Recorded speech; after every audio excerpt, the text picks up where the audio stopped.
He believed the badge pinned to his chest gave him the power to act as judge, jury, and executioner. Officer Nolan Granger was the kind of small-town cop who thought every road in Harrow Bend belonged to him. He hated outsiders, especially outsiders who drove vehicles nicer than anything he could afford. But on one suffocating day beneath the hard southern sun, Granger made the worst mistake of his life. He did not merely profile a black couple in a luxury SUV. Without realizing it, he picked a fight with two of the most powerful federal agents in the country. This is not just a story about corrupt policing. It is a story about arrogance, prejudice, and the kind of career-ending karma that feels almost too perfect to believe. The heat in Harrow Bend hung over the town like a damp wool blanket. It was the sort of place where everyone knew everyone else's secrets, mostly because there were not many secrets to keep. And right in the middle of that tangled little web sat Officer Nolan Granger. Granger was thick around the middle, with a buzz cut that had retreated far up his scalp. His uniform stretched too tightly over a chest that had not seen real discipline in a long time, but what he lacked in fitness, he made up for in attitude. In Harrow Bend, Nolan was not just a patrol officer. He treated himself like the gatekeeper. He had been on the force long enough to know which drunk drivers got a quiet ride home and which ones got thrown into a holding cell. His reputation had not happened by accident. He built it, protected it, and fed it every chance he got. At the local dive bar, the Bent Spur, people called him the Hammer. He liked that name.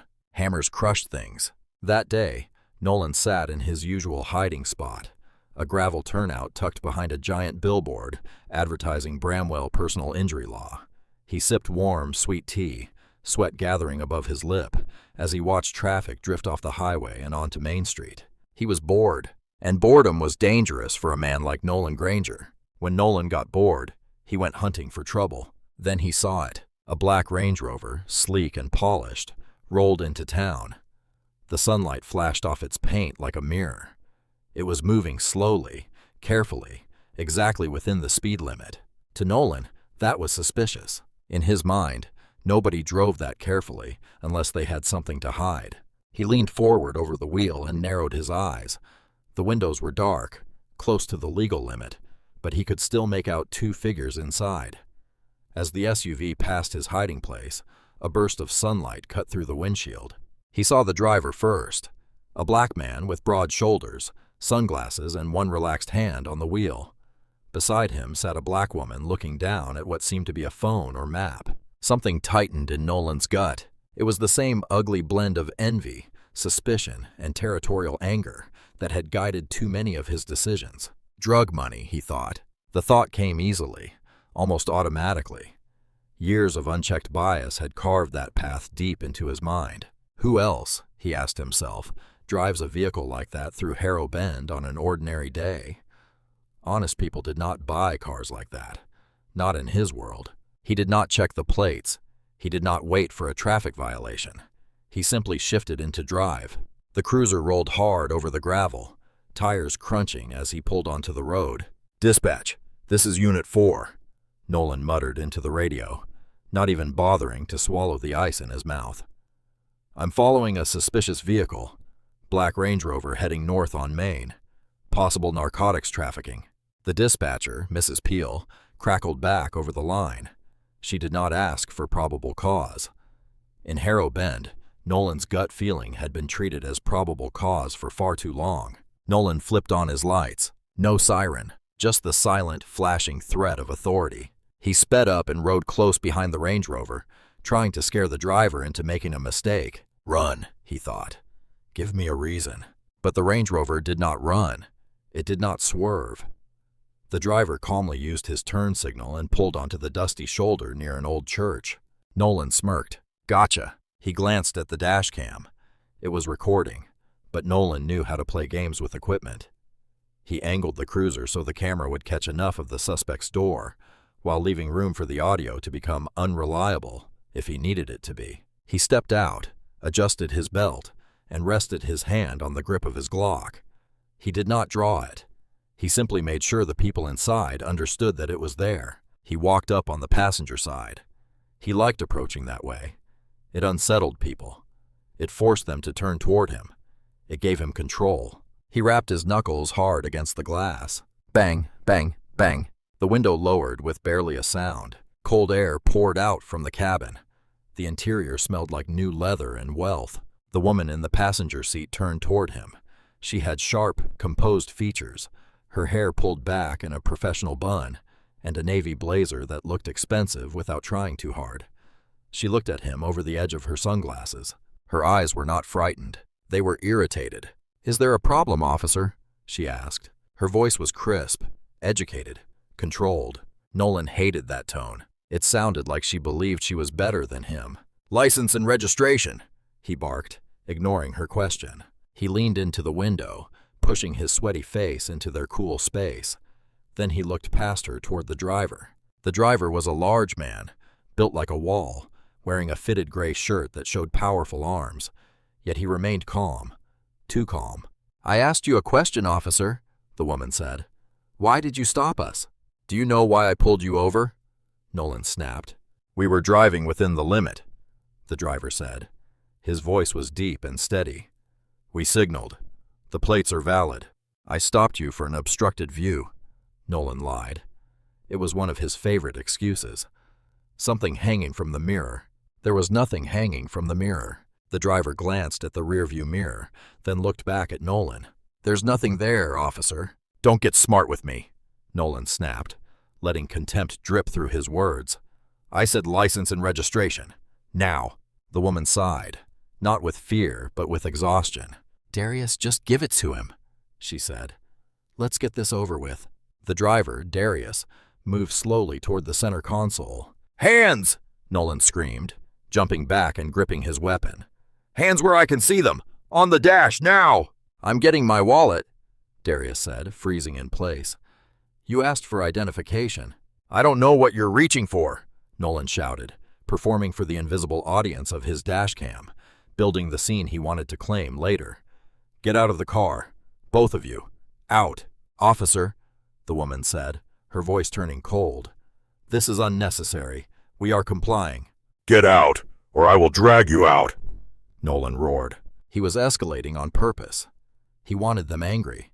He wanted them to raise their voices. He wanted resistance, because resistance would give him permission to do what he already wanted to do. "Put them on the ground." Darius looked at the woman. They exchanged a brief glance that Nolan could not read. It was not fear. It was silent coordination. Protocol. "All right," Darius said. "We're stepping out." Nolan backed up, his hand twitching near his holster. Inside, he was smiling. He thought he had them. He imagined tearing the expensive SUV apart, finding whatever drugs he was sure were hidden inside, seizing the vehicle, and walking into the precinct like a hero. He had no idea he had just ordered the special agent in charge of the FBI's Atlanta field office and a senior prosecutor from the Department of Justice Civil Rights Division out of their vehicle. The heat hit Darius and Amara Langston the moment they stepped onto the roadside gravel. It was heavy, wet, and suffocating. Neither of them flinched. They stood beside the Range Rover with their hands clearly visible. "Spread out," Nolan ordered. "Hands on the hood." "Am I under arrest?" Darius asked. "You're being detained for investigation," Nolan spat. "Now do what I said." Darius placed his large hands on the hot metal. Amara did the same. Nolan moved behind Darius and kicked his ankles apart. "Wider." He patted him down roughly, making every movement aggressive and intrusive. He checked the waistband, pockets, and inner thighs, searching for a weapon, a bag, anything that would justify what he had already decided. Then he felt a hard rectangular shape in Darius's back pocket. "What's this?" Nolan asked, triumph rising in his throat. "That is my wallet," Darius replied. "It contains the ID you requested." Nolan yanked it out but did not open it. He tossed it onto the hood. Then he turned to Amara. "Officer," she said sharply, "I do not consent to a search. You have no probable cause." "I have probable cause because you're acting nervous, and your partner here is being combative," Nolan improvised. He reached for her. "Do not touch me," Amara said. It was not a scream. It was a command. For the briefest second, it stopped him. Then Nolan leaned close to her ear, close enough for her to smell the stale tea on his breath. "You listen to me," he whispered. "You're in Harrow Bend now. The Constitution ends at the county line. I can do whatever I want." He grabbed her arm and spun her around. He searched her quickly, roughly, and found nothing. Frustrated, he stepped back. "Stay right there," he said. "Move and I'll tase you." Then he walked to the driver's side door of the Range Rover. "You cannot enter that vehicle without a warrant," Amara called out. "Probable cause," Nolan shouted back. "I smelled marijuana." "You are lying," Darius said. "Neither of us smokes. This is illegal." "Tell it to the judge," Nolan muttered. He climbed into the SUV and began tearing through it. He dug through the center console, tossing aside mints, a charging cable, and sunglasses. Nothing. He opened the glove compartment. Insurance papers, a rental agreement. Atlanta pickup. Drug runners use rentals, he told himself. Then he reached beneath the driver's seat. His hand touched something cold and metal. Jackpot! His heart thudded hard. He pulled it out. A black Sig Sauer P320. Nolan scrambled out of the vehicle, raising the gun like a trophy. "Gun!" he screamed. Gun! On the ground! Get on the ground now! He pointed his service weapon straight at Darius's chest. Darius did not drop. Instead, he slowly lifted himself from the hood and turned toward Nolan. His expression had changed. It was carved with dark, dangerous control. "Officer," Darius said, his voice frighteningly calm, "put that weapon down. That firearm is legal." Get on the ground or I will drop you, Nolan shouted, his hands shaking as adrenaline flooded him. "You're under arrest for illegal possession of a concealed weapon." "It is not illegal," Amara said, hands still raised, eyes locked on Nolan's trigger finger. "Check the wallet, officer. Open the wallet you threw on the hood." "I don't care about your fake IDs," Nolan shouted. He hit the radio on his shoulder. "Dispatch, I need backup. 2 suspects at gunpoint. Weapon recovered. Send everyone."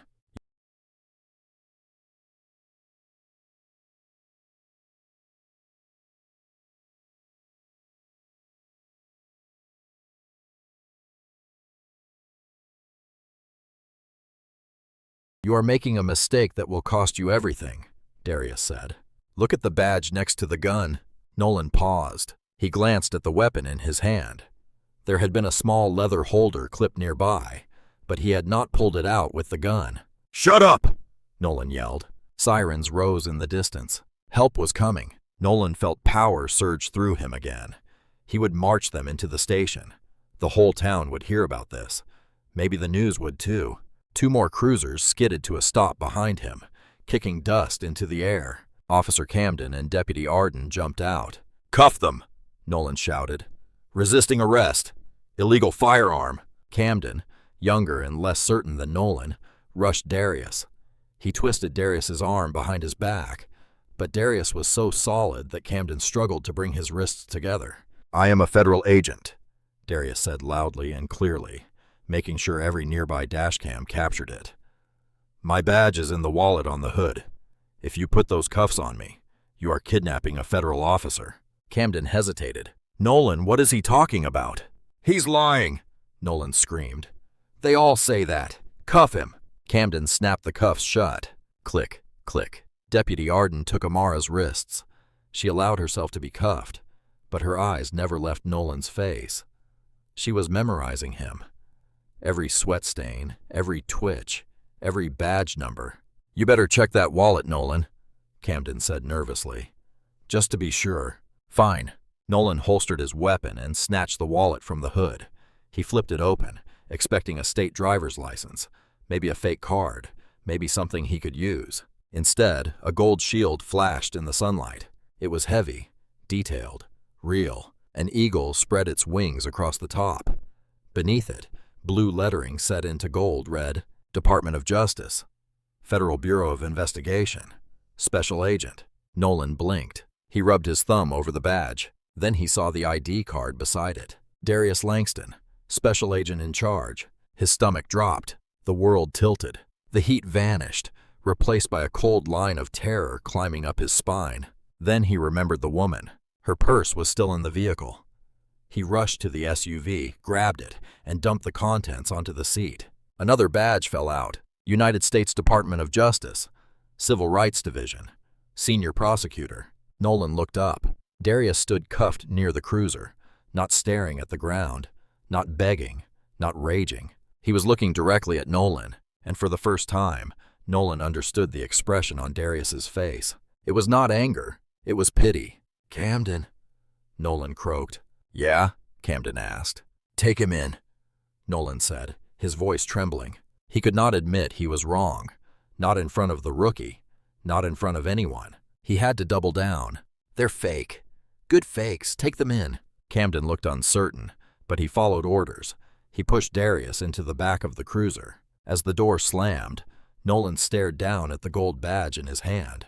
His finger shook so badly he nearly dropped it. He had just arrested the FBI, and he still did not know why they were in Harrow Bend. The ride to the Harrow Bend Police Department felt endless inside the cramped back seat of the cruiser. The scratched plexiglass divider stood between the dirty reality of the prisoner cage and the air-conditioned authority in front. Darius sat hunched over. He was simply too large for the space. His knees pressed hard against the cage. He did not complain. He breathed slowly and evenly, using the same control he had learned in federal crisis training. Beside him, Amara stared out the window as familiar small-town landmarks passed by. The worn gas station, the football field, the row of churches, the sagging storefronts. Officer Camden kept glancing in the mirror. He looked terrified. The confidence of the badge was draining out of him with every mile. "Nolan says they're fakes," Camden muttered, almost to himself. "They have to be fakes. Who carries a badge like that in a glove box?" "Someone who does not flash it unless necessary," Darius said from the back. His voice filled the cruiser even through the divider. "Officer Camden, I want you to think very carefully about what you do next. You are already an accessory to the kidnapping of a federal officer. If you process us, if you fingerprint us, if you hold us, you are locking your name into the lawsuit." "Shut up," Camden snapped, though his voice cracked. "You don't talk back there." They pulled into the station Sallyport. The metal gate rattled shut behind them, sealing out the sunlight. Nolan was already inside. He had raced ahead, desperate to control the story before Darius and Amara arrived. He stood by the booking desk, speaking fast to the desk sergeant, a tired man named Lowell. "Drug runners," Nolan said loudly enough for the whole room to hear. "High level, fancy vehicle, concealed weapon, fake federal IDs, real professional counterfeits. I need them processed separately. Maximum security. No calls until we verify who they really are." Sergeant Lowell looked up over his glasses, chewing a toothpick. "Feds, Nolan? You arrested feds?" "Fake feds," Nolan snapped, slamming his hand on the counter. "That's the trick. They think the badge scares people off. Not me. I saw through it." The Sallyport door opened. Camden walked Darius and Amara in. Darius carried himself with his head high despite the cuffs. Amara looked as though she had entered a conference room, not a jail. "Empty your pockets," Nolan ordered. He grabbed Darius's arm and tried to shove him toward the counter. Darius did not move until he chose to move. "You have our wallets," Amara said coolly. "You have our phones. You have our badges. And by law, Officer Granger, you are required to verify those credentials immediately through the Department of Justice switchboard. Would you like the number, or can you find it yourself?" "I don't need your numbers," Nolan sneered. He leaned close to her face. "I'm going to book you as Jane Doe until you give me your real name. You're going to sit in a holding cell with the addicts and the prostitutes until you break." "My name is Amara Langston," she said, carefully pronouncing each word. "I am a senior prosecutor with the Civil Rights Division, and you are currently violating federal law under color of authority." Nolan laughed. It was harsh and ugly. "You memorized some code? Cute." Then he said, "Strip search them." The room went silent. Even Camden froze. "Excuse me?" Sergeant Lowell asked. "You heard me," Nolan said, eyes wild. "I suspect they're carrying narcotics internally. Standard procedure for trafficking suspects. Strip search both of them." "I'm not doing that," said Officer Mira Cole from the corner. She stood and crossed her arms. "I'm not stripping a woman in a blazer who sounds like a lawyer because you have a hunch." "That's insubordination," Nolan shouted, his face darkening. "I'm the arresting officer. I give the orders." "Actually," a new voice boomed from the hallway, "I give the orders." Chief Vernon Hask stepped into the booking area. Hask was a relic of another era, with weathered skin and a belly hanging over his belt. He was not a noble man, but he was practical. He hated noise, and Nolan had created far too much of it. "What is this circus, Granger?" Hask asked, studying the well-dressed couple in cuffs.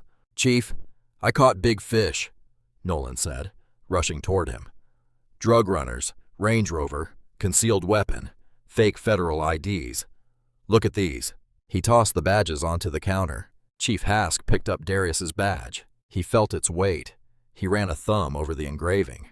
His frown deepened. He had seen fake badges before. They were usually flimsy, cheap, and sloppy. This one was solid. The enamel was perfect.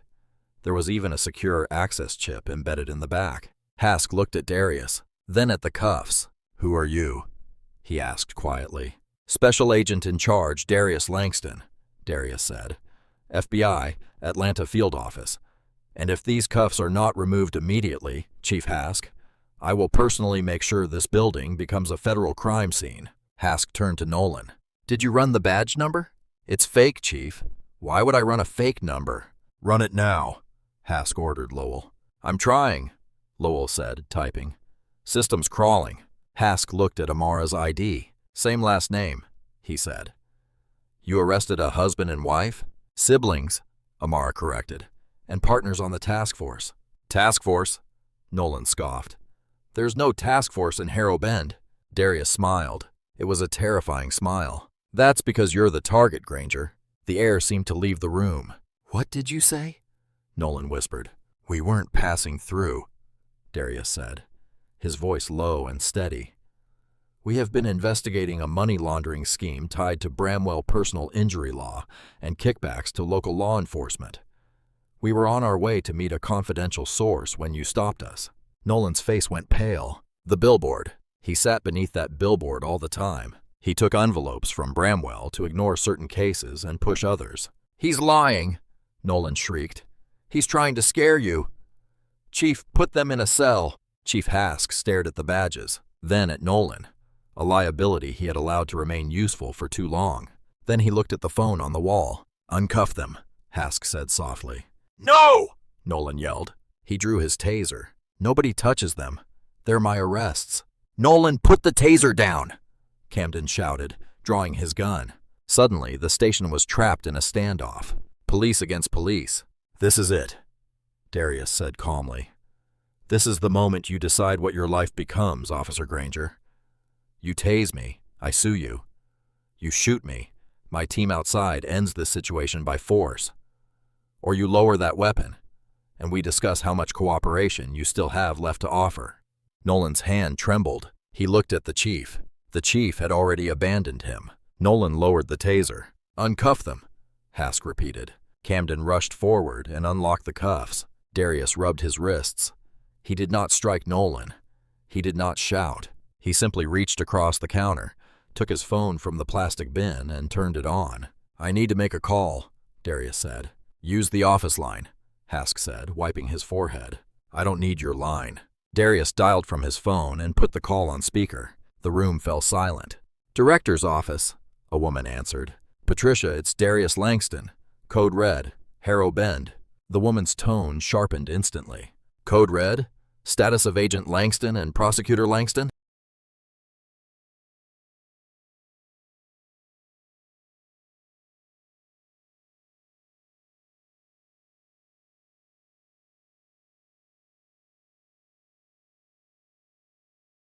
Secure for the moment, but compromised. Local law enforcement intercepted us. I was held at gunpoint. Illegal search and seizure. False imprisonment. "Are you safe now?" "For the moment. I need the team. They're holding at the perimeter. They're coming in." The line ended. Darius looked at Nolan Granger. Nolan leaned against a filing cabinet, looking like he might be sick. "They'll be here soon," Darius said. "I suggest you start writing your resignation letter, though you won't need it where you're going." Silence inside a police station can feel longer than any sentence. Nolan sat in a chair in the corner of the booking room.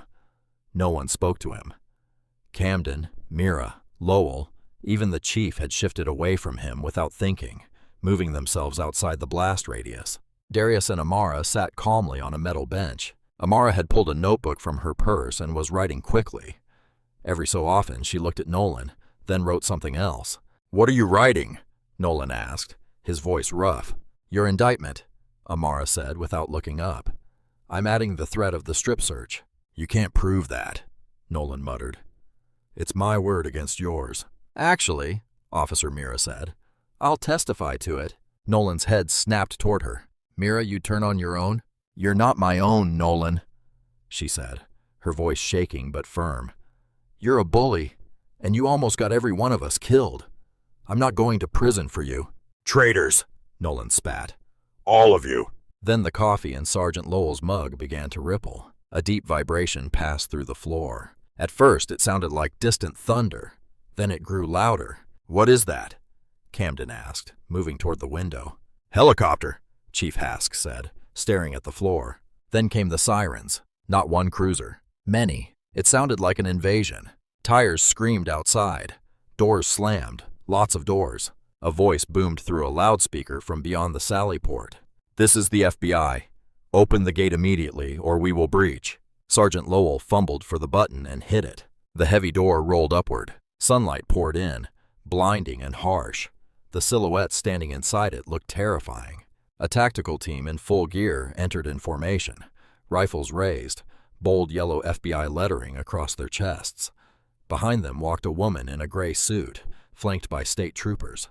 Assistant Director Marisol Keene looked like a woman who had no patience left for anyone. Secure the room, the lead tactical agent ordered. The team swept in with precision. Hands! Let me see hands! Every local officer raised their hands. Hask, Camden, Mira, Lowell, even Nolan. The tactical agents moved past them and went straight to Darius and Amara. Sir, ma'am, are you injured? The lead agent asked, lowering his weapon slightly while still scanning the room. We're fine, Agent Holt, Darius said, standing and brushing dust from his clothes. Situation is contained. Assistant Director Keene stepped into the room and examined the scene with pure disgust. Her eyes settled on Chief Hask. Who is in charge here? I am, Hask stammered. Chief Vernon Hask. Chief Hask, she said, stepping close to him. You are relieved of command effective immediately. State investigators are assuming control of this precinct. This building is now a federal crime scene. On what grounds? Hask tried to say with authority. On the grounds that your department has been operating a protection racket with Bramwell personal injury law, Darius said. We have wiretaps, bank records, evidence of kickbacks, planted evidence, and coordinated civil settlements. He turned his gaze toward Nolan. And we know about Officer Granger's enforcement methods. Keene turned to Nolan. Is this the one? That's him, Amara said, standing. She pointed directly at Nolan. Officer Nolan Granger. He initiated a stop without probable cause, assaulted a federal officer, filed a false report, attempted to order an illegal strip search, and brandished a taser against detained federal personnel. Keene nodded to the tactical team. Cuff him. 2 agents grabbed Nolan. They were not gentle. They kicked his legs apart and slammed him against the wall, mirroring what he had done to Darius. Hey, watch my shoulder, Nolan yelped. You have the right to remain silent, Agent Holt recited, tightening the restraints until they bit into Nolan's wrists. Anything you say can and will be used against you in federal court. This is a mistake, Nolan shouted as they dragged him toward the door. I was doing my job. They looked suspicious. It was a good stop. Darius walked over as Nolan was being hauled out. He leaned in close. You wanted to find drugs in my car, Nolan? He asked quietly. You wanted to be a hero? Nolan glared at him. Well, Darius continued, you're going to be famous. You'll be the face of police corruption in this state. Screw you, Nolan spat. Darius wiped a speck of saliva from his cheek and did not flinch. Get him out of here, he said. As Nolan was shoved into the back of a black federal SUV, a cage darker and colder than the one in his own cruiser, he saw them. The media. News vans were pulling up. National outlets. Local affiliates. Cameras everywhere. The FBI had not just brought weapons. They had brought the spotlight. A corrupt small-town cop arresting the FBI was too explosive for the press to ignore. Inside the station, agents began dismantling everything. Computers were seized. Files were boxed. Chief Hask sat with his head in his hands while a state trooper read him his rights. Amara walked to the booking desk and picked up her badge. She clipped it onto her belt and looked at Darius. You okay? I'm fine, Darius said, retrieving his own badge. But we're not done. Granger is muscle. We still need Bramwell, and the judge signing off on those dirty warrants. Bramwell is at his office, Amara said, checking her phone. The B team is moving on him now. Good. Darius looked toward Officer Mira and Deputy Arden, who stood trembling in the corner. He walked toward them. They flinched. Relax, Darius said. I know who the bad apples are. You two stood by. That is not admirable, but it is not criminal yet. He handed Mira a business card. If you want to keep your badges, you will tell us everything. Every bribe. Every planted charge. Every time Hask looked the other way. You talk, you walk.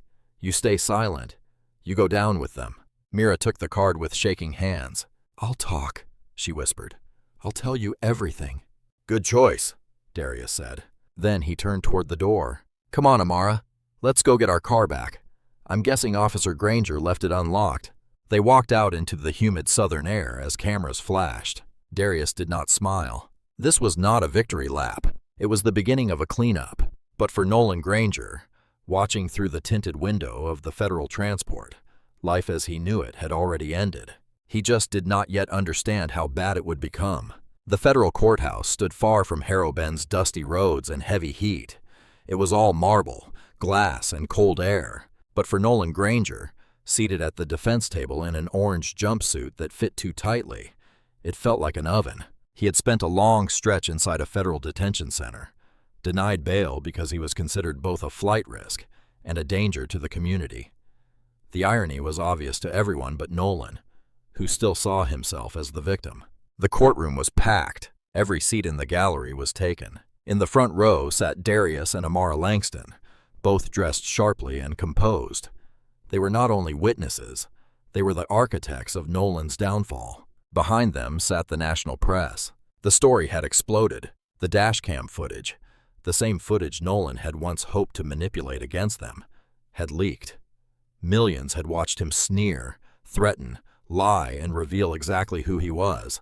Online, his reputation had been buried beyond repair. All rise, the bailiff announced. Judge Corinne Vale entered the courtroom. She was known for slicing through legal nonsense with surgical precision. She had no patience for theatrics. Nolan's attorney, a court-appointed public defender named Alden Price, rose beside him. Nolan had tried to hire Roland Bramwell, the billboard lawyer he had protected for years, but Bramwell was no longer taking his calls. Mr. Price, Judge Vale said, adjusting her glasses, we are here on the motion to suppress. You are arguing that the dashcam footage should not be admitted. Yes, Your Honor, Price said, already sweating. My client maintains that the audio was altered, that he never used racially charged language, and that Agent Langston provoked the confrontation to entrap a local officer. Judge Vale looked over her glasses toward the prosecution table. Amara Langston stood. She was not prosecuting this specific case, because that would have created a conflict. But she was assisting the United States Attorney, Graham Decker. Your Honor, Decker said, rising, we have metadata from the original SD card. We have independent verification from the FBI Digital Forensics Lab, and we have a witness who can speak to the authenticity of the defendant's conduct. Nolan frowned. What witness? He whispered. Call Roland Bramwell to the stand, Decker said. Nolan's heart seemed to stop. The courtroom doors opened, and Roland Bramwell walked in. He no longer looked like the confident attorney smiling down from billboards. He looked smaller, weaker, and frightened. He was clearly cooperating. He refused to look at Nolan. Bramwell took the stand and was sworn in. Mr. Bramwell, Decker began. Do you know the defendant? Yes, Bramwell said quietly. That is Nolan Granger. He was on my payroll. A gasp moved through the courtroom. Nolan gripped the table. You rat! He shouted. You filthy rat! And what did you pay Mr. Granger to do? Decker asked. To target out-of-towners, Bramwell admitted, voice trembling.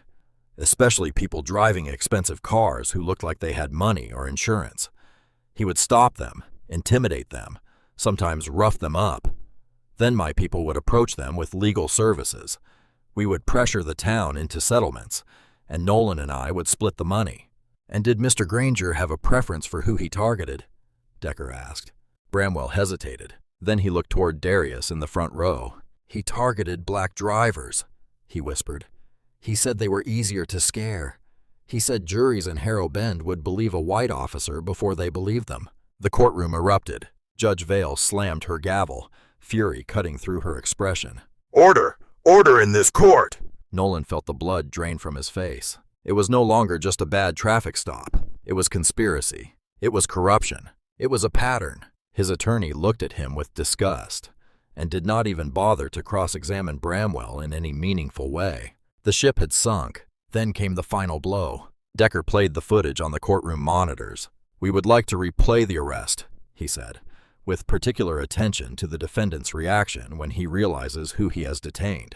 The video filled the room. Nolan's voice screamed about the gun. Then came Darius's calm warning. Then the moment Nolan opened the wallet. His face appeared close on the screen, magnified and clear. The fear in his eyes was not the fear of a man facing danger. It was the fear of a bully who had realized he had picked a fight with a lion. "Mr. Granger," Judge Vale said, looking directly at him, "I have seen enough. The motion to suppress is denied. The evidence stands. And frankly, if I were you, I would start praying for a plea offer, because a jury is going to bury you." Nolan looked at Darius. Darius gave him a small, polite nod. It was not rage. It was not revenge. It was efficiency. The sentencing hearing that followed was almost a formality. The jury found Nolan guilty on all counts: deprivation of rights under color of law, conspiracy to commit extortion, filing false police reports, and assault on a federal officer. Judge Vale did not soften her words. "Nolan Granger, you disgrace the uniform you wore. You used the power of the state as a weapon against innocent citizens. You did not simply break the law. You broke the public trust." She sentenced him to a long term in federal prison, without the possibility of parole. By the time he would ever walk free, if he ever did, his old life would be gone. He was transferred out of county custody on a prisoner transport, shackled at the hands and feet, chained to his seat. The other prisoners studied him.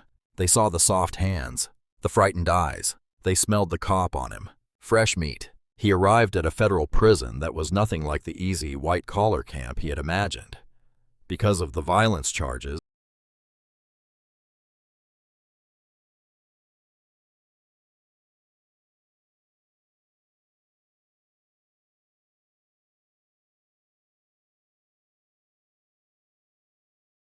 and the weapon involved, he was placed in general population.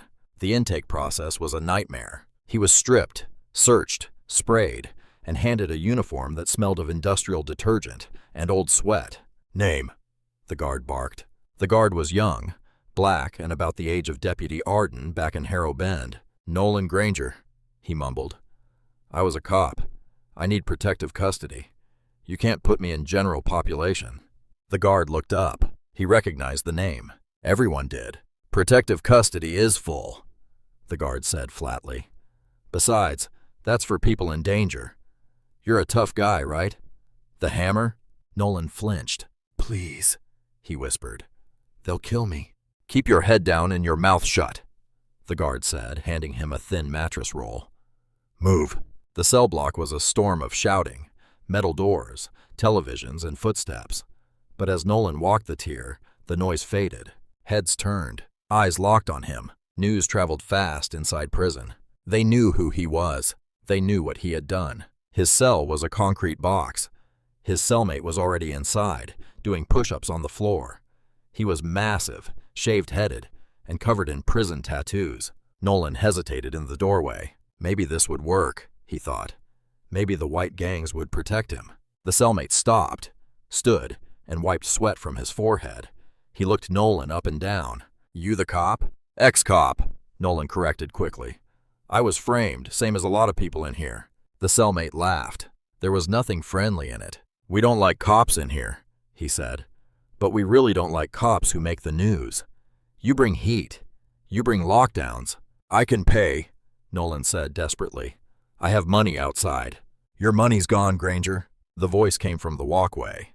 Nolan turned. 3 inmates stood at the bars. One of them was small, with eyes as sharp as broken glass. "We saw the news," the inmate said. "The feds seized everything. House, truck, pension. You got nothing." Nolan sank onto the bunk. It was true.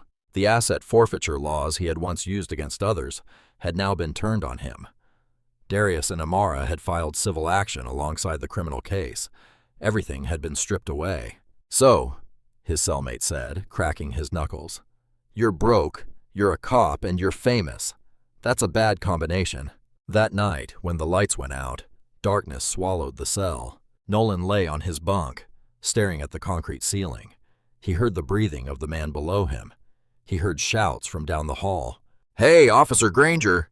someone called through the dark.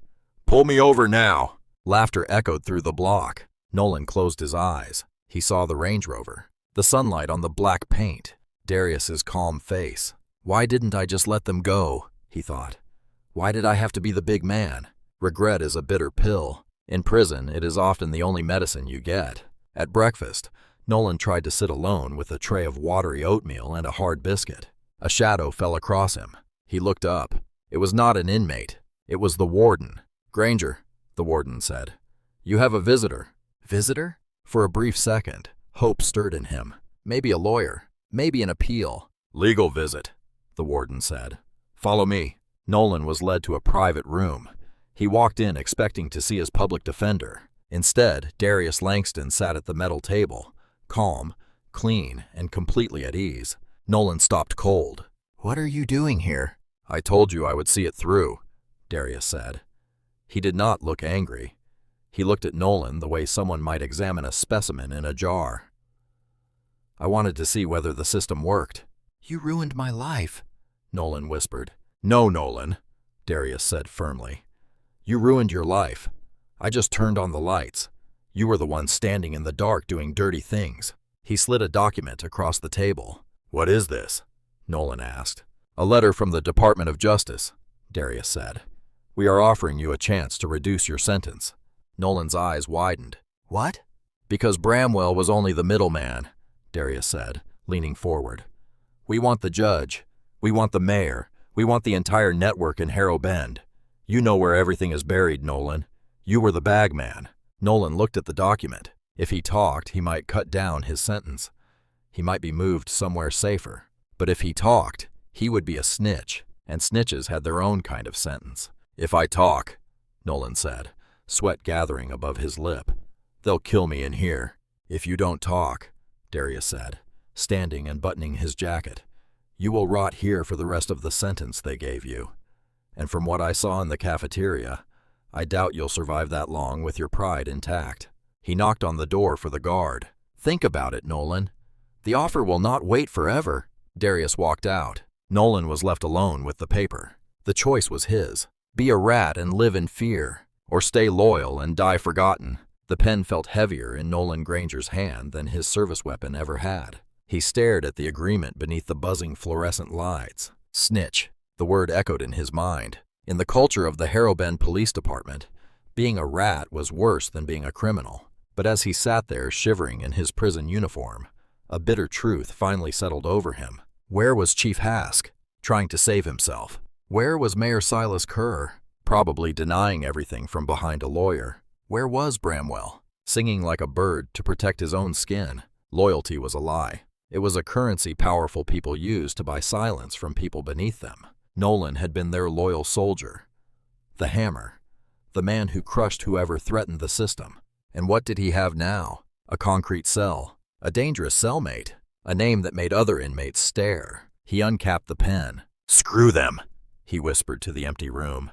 "If I'm going down, I'm taking the whole town with me." He signed his name. Nolan A. Granger.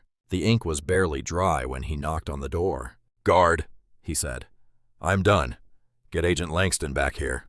The storm Darius had promised finally landed on Harrow Bend, but it was not rain. It was a hurricane of federal indictments. It began when the town was just waking up. Coffee brewed in the diner. School buses idled. Main Street looked ordinary. Then black SUVs, unmarked vans, and armored vehicles rolled in. This time, they did not stop at the police station. They went straight to the top. First came the courthouse. FBI agents entered the chambers of Judge Leland Crowe, a man who had sat on the bench for years while signing blank warrants that Nolan could fill in later. He was taken into custody while trying to destroy documents in his home office.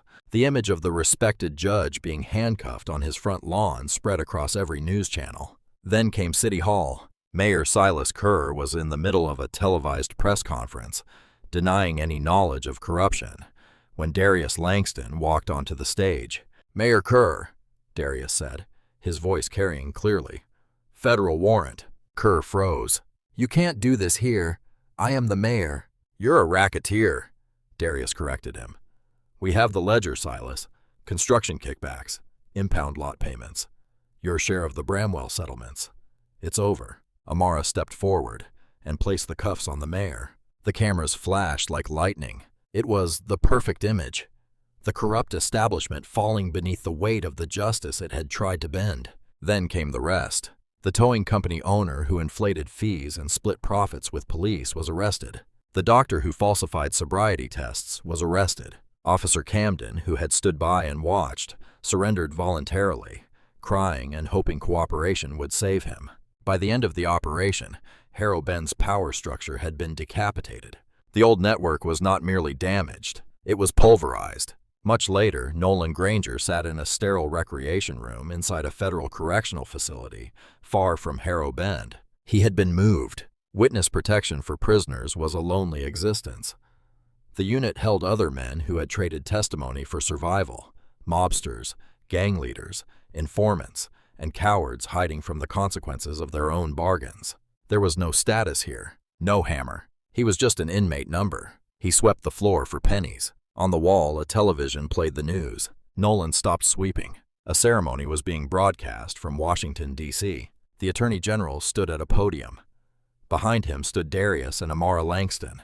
"For extraordinary courage and dedication to the rule of law," the Attorney General announced, "Special Agent Darius Langston and Senior Prosecutor Amara Langston are awarded the Attorney General's Award for Distinguished Service. Their work dismantling systemic corruption had become a national model for civil rights enforcement." The camera moved in on Darius. He looked strong, calm, unbroken. He did not look like a victim. He looked like a victor. Nolan leaned against his broom. For the first time, what he felt was not rage. It was not jealousy. It was resignation. He remembered the roadside stop, the heat, the arrogance, the godlike feeling he had carried inside his own tiny kingdom. "I picked the wrong fight," he thought. "I saw a black man in a nice car and I saw a criminal. I should have seen a king." "Granger," a guard shouted. "Move it! Floor won't sweep itself." "Yes, boss," Nolan muttered. He looked down at the linoleum and kept sweeping. The dust moved back and forth, going nowhere, just like him. Meanwhile, in Atlanta, Darius and Amara walked out of the Department of Justice building. The ceremony was over. Their medals sat inside velvet boxes, but neither of them wore them. They headed to the parking garage, where a dark blue government SUV waited with reinforced glass. "You think he watched?" Amara asked, tossing her bag into the back. "Granger?" Darius paused with his hand on the door. "Yes, I think he did. He has plenty of time to watch television where he is." "Do you feel bad for him?" Darius looked at her. He thought about every person Nolan had terrorized who had not had a federal badge to protect them. Fathers taken from children, careers ruined by false charges, communities forced to live under fear. "No," Darius said simply. "He got exactly what he ordered. We only delivered it." He climbed into the SUV. The engine came alive. "Where to next?" Amara asked, buckling her seatbelt. "I heard there is a sheriff in Mississippi who thinks he can seize voting machines," Darius said. Amara smiled. "Then let's go say hello." The SUV rolled out of the dim parking garage and into the sharp brightness beyond.